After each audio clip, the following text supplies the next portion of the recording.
नमस्ते, मेरा नाम आयुष है और आप देख रहे हैं गोरखपुर लाइव। हिंदू लड़की को कैसे सोफिया बना दिया जाता है, ये कहानी गोरखपुर की है।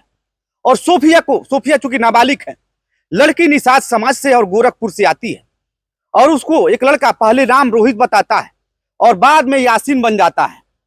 यासीन जो नाम है वो सच है, लेकिन रोहित नाम जो है गलत है।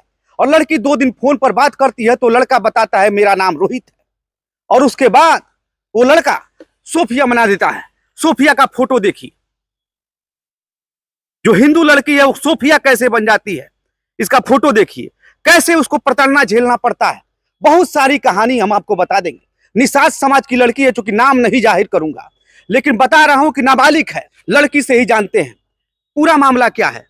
पूरा मामला ये है कि मैं अपने शादी में आई थी मौसी के घर। उसके बाद वो लड़का हमसे मिलता है तो अपना नाम रोहित बताता है। उसके बाद वो 2 दिन हमसे बातें करता है तो सोशल होकर हमें अपने घर ले जाता है।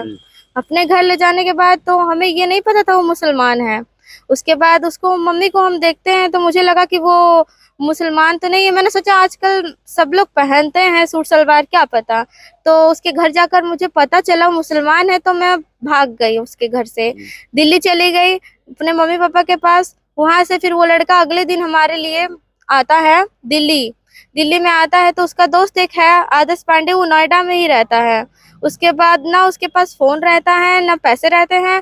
तो उसकी मम्मी हमारे पास कॉल करके बोलती है मेरे बेटे को तुम ही लेकर गई हो, वो है, अगर मिला नहीं हम ये कर देंगे वो कर देंगे।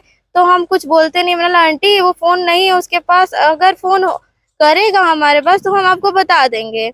तो लेकिन फोन नहीं आया उसका रात भर। सुबह फोन आया जब वो दिल्ली पहुंच गया, न्यू दिल्ली स्टेशन पे। उसके बाद हम चले गए तो उसका दोस्त है जो आदर्श पांडे, वो हमारे पास कॉल करके बोला कि अपने घर से ज्वेलरी ले लेना। तो हम भी ज्वेलर ले लिए, एक गले का था और कान का था, मांगटी का था, हम ले लिए। उसके बहकावे में आ गए हम तो ले लिए। उसके बाद वो हमें लेकर जाते हैं अपने साथ गाँव में ले जाने के बाद वो लोग हमसे जबरदस्ती शादी करते हैं।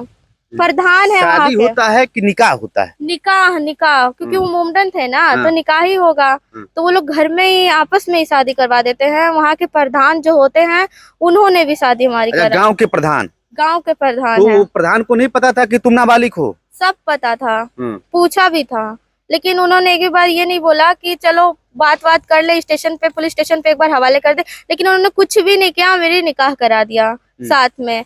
तो उसके बाद निकाह कराने के बाद उन्होंने हमारा जो ज्वेलरी लाए थे दिल्ली से वो बिचवा दिया। बेचकर हमको एक 9,000 का फोन दिलवाया था, तो वो भी उसके पापा ले गए। और उसके बाद उन्होंने सारे पैसे आपस में खर्च कर दिए। अब मुझे नहीं पता कि कहाँ खर्च किए, पर उन्होंने लोग ने लिए सारे पैसे।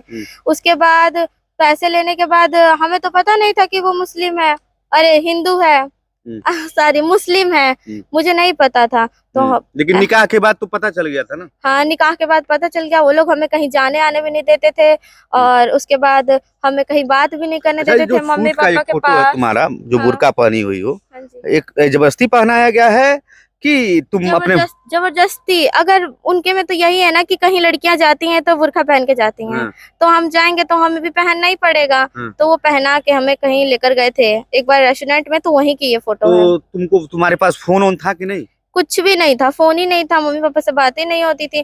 तो अब के बाद दिए नहीं थे लोग, छीन लिए थे लोग? दिए ही नहीं थे, जो दिलाए थे वो उसका पापा लेके हैदराबाद चला गया, अपने पापा को दे दिए। हाँ, उसके फादर। उसके बाद जो हमारे मम्मी पापा से इतने दिन तक बात नहीं हुई थी, तो हम मम्मी पापा आए जब, तो हम बोले कि मुझे अपने मम्मी पापा से मिलना, तो वो लोग नहीं जाने दे रहे थे हमें मम्मी पापा से मिलने।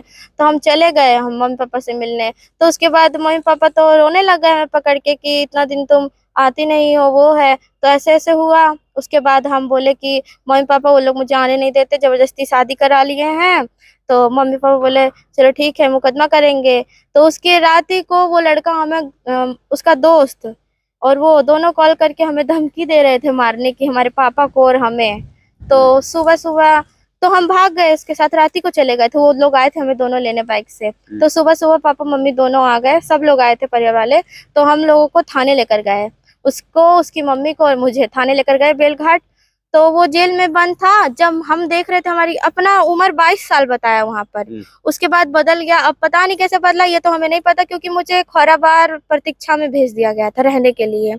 उसके बाद वो जो नीरज कुमार सर इंस्पेक्टर हैं, उन्होंने मतलब मुकदमा लिखा था। तो उसके बाद मुकदमा लिखने के बाद हमें, वो जेल में था लड़का, तो हमें कह रहा है कि लड़के की तरफ से रहना, लड़के की तरफदारी करना, अपने मम्मी पापा की तरफ मत जाना, और कह रहे थे कि अगर मम्मी पापा की तरफ जाओगी तो तुम्हें और तुम्हारे पापा को जेल में डाल देंगे। देखिए, एक दरोगा जी कहते हैं, नाम बता रही है लड़की नीरज कुमार, वो कहते हैं समझौता कर लो, लड़के के तरफ से बयान दे दो। और कह रहे थे कि सुलह कर लो, तुम्हें जितना पैसा लेना है ले लो, ऐसे भी बोल रहे थे। और उसके बाद जब हम प्रतीक्षा में छोड़ दिए थे सब, मेडिकल में लेके आए थे, क्योंकि प्रतीक्षा में मुझे बिल्कुल भी अच्छा नहीं लग रहा था। वहाँ की लड़कियां शोर मचा रही थी, बिल्कुल अच्छे से नहीं रह रही थी, तो भाई मुझे घुटन हो रही थी। तो मैं मेडिकल में आई थी, तो मैं उस लड़के से बात की जानबूझकर, क्योंकि मुझे उसी दिन शक था कि ये जेल में नहीं है। तो उससे बात की, तो वो मैंने बोला, उसकी बहन ने फोन उठाया और फिर उसकी भाई को दिया आपने उसने। तो उसके बाद मैंने बोला कहाँ हो तुम? वो कह रहे कि मैं घर पे। मैंने कैसे? तो कह रहे कि 2,80,000 रुपए देकर छूटा हूँ। तो बताइए, 2,80,000 रुपए देकर छूटे हैं, तो हम क्या पागल दिख रहे हैं क्या? हमारे साथ इतना कुछ हुआ तो हम उसे ऐसे ही छोड़ देंगे? इंस्पेक्टर ने पैसे लिए हैं उससे। इंस्पेक्टर ने पैसे लिए हैं। लड़की को बुर्का पहनाया जाता था, लड़की के द्वारा, लड़की बता रही है कि हमें प्रताड़ित किया जाता था, फोन नहीं दिया जाता था बात करने के लिए, ताकि वो अपने घर बात कर सके।